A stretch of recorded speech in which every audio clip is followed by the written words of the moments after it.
Another northern beer store is closing in November, this time in South River.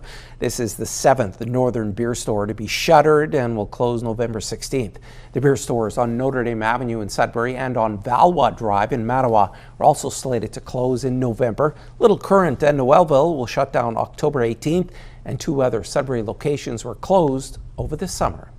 What happens when Canada's century-old beer system suddenly begins to collapse?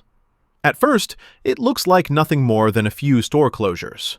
But look closer, and you'll see something far more shocking: an unraveling of jobs, recycling programs, community lifelines, and even the political image of a prime minister who promised stability, but now looks like he's falling apart. The story of Ontario's beer stores isn't just about alcohol. It's about trust, power, and how one government decision can send shockwaves across the entire country. And as this crisis unfolds, Canadians are asking a question nobody thought they'd ever need to ask. If the Prime Minister can't even manage the beer system, what can he manage? It started quietly. A single beer store in South River, Ontario, announced it would close in November. Most people shrugged it off. After all, small businesses close every day. But then more announcements came. Stores in Sudbury, Cornwall, Beaverton, Knollville, and even in Toronto's GTA region. Within months, more than a dozen outlets were gone. And suddenly, what looked like isolated incidents began to form a disturbing pattern. This wasn't just about losing a place to buy drinks. It was a collapse of Ontario's traditional retail system. A system that had operated for nearly a century as a monopoly on beer sales. A system that every Ontarian, from small-town farmers to downtown Toronto residents, relied on. On paper, it's just store closures. But zoom out, and you see an empire crumbling. But these closures weren't just about buying beer. They were about what happens after you finish drinking it. For decades, the beer store handled something most people never think about: bottle returns. Every year, Ontarians returned more than 1.6 billion empties, cans, bottles, and cases worth hundreds of millions in refunds. It was a system that kept glass and aluminum out of landfills, rewarded families with deposit money, and even provided income for people who collected bottles as a side hustle. But with stores closing, the backbone of that system is breaking.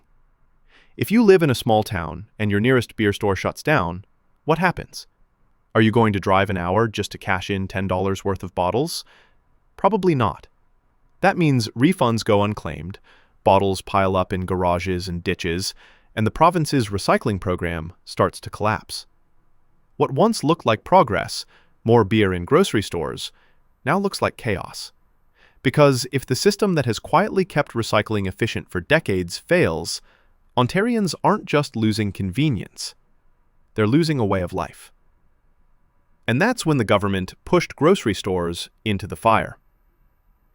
In a bid to modernize, Ontario's government ruled that starting January 1st, every grocery and convenience store that sells alcohol must also accept empties and pay refunds. Sounds simple, right? More locations, more access. But in practice, it's a logistical nightmare. Chains like Loblaws and Metro are already warning they're not prepared. Their storage rooms aren't designed to hold mountains of sticky bottles and cans. Their staff aren't trained to manage bulk returns. And customers don't want to shop for bread and milk in a store that smells like stale beer. The Retail Council of Canada has gone even further, warning that some grocers might simply stop selling alcohol altogether. Which means that instead of getting more options, Canadians could actually lose them. But this wasn't just about messy logistics. It was about people's lives, their jobs, and their communities. The beer store closures aren't just numbers on a spreadsheet. They're jobs, hundreds of them. Stable, unionized, predictable employment that families relied on. Workers are being shuffled around, offered severance, or simply shown the door. And it goes beyond employment. For decades, local beer stores sponsored sports teams, donated to community events, and served as gathering points. In small towns, they weren't just stores, they were community anchors. Take away those anchors, and something bigger disappears. Local identity. Elderly residents who used to walk a few blocks to return bottles now face long drives. Low-income Canadians who relied on deposit refunds to stretch their budget lose that lifeline. The collapse hits the most vulnerable the hardest. And as ordinary people struggled, politicians began pointing fingers. To understand how this crisis began, you have to go back to Doug Ford's government. Ford's team ripped up the province's long-standing agreement with the beer store, paying a staggering $225 million penalty to end it early. The idea was to expand alcohol sales into grocery and convenience stores. On paper, it sounded modern, flexible, consumer-friendly. In reality, it destabilized the entire system. Enter Prime Minister Mark Carney. He promised to steady the transition, to keep things orderly, to avoid chaos. But instead, closures multiplied, refunds vanished, and Canadians were left with uncertainty.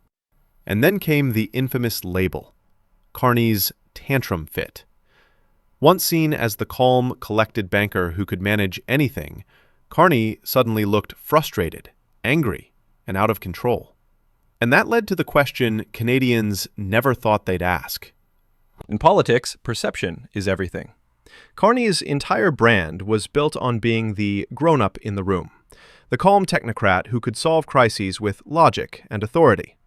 But now, Canadians are asking, if he can't even manage the beer and recycling system, what can he manage? Online forums are buzzing with rumors that even more closures are coming in 2025. Some union leaders predict entire regions could lose access. And every new announcement chips away at Carney's reputation. Because leadership isn't tested in big speeches or international meetings. It's tested in the small, everyday systems people rely on, like returning a case of empties. And in that test, Carney looks like he's failing. But this story isn't just about one leader. It's about something far bigger. The beer store collapse is symbolic of a deeper struggle in Canada. Who controls essential systems? Is it local communities who've relied on these stores for decades? Is it corporate giants who treat alcohol like just another product line? Or is it the government, promising stability but delivering chaos? This crisis touches everything: jobs, recycling, affordability, even the environment. Ontario has long been a leader in recycling. If the system falls apart, the province could slide backward, with more waste piling up in landfills and less money in people's pockets. It's not just a retail problem, it's a question of trust. If Canadians can't trust their leaders to manage beer and bottles, can they trust them on housing, healthcare, or climate? And that brings us to the final, most troubling reality. Step back, and what do you see? A system that worked for nearly a century is collapsing in less than a decade. Beer stores shutting down, refunds disappearing, jobs vanishing, communities losing anchors, grocery stores caught unprepared, and a prime minister, once seen as steady, now branded by anger and instability. It started with one closure in South River, but now it's a symbol of something far greater. A government unraveling, a leader losing his image, and a country wondering what comes next. Because sometimes it's not the big scandals that define a leader. It's the small cracks, the empty store, the unclaimed refund, the broken promise, that reveal the true collapse. And Canadians are left asking one simple, haunting question. If even the beer system is falling apart, what else is on the brink?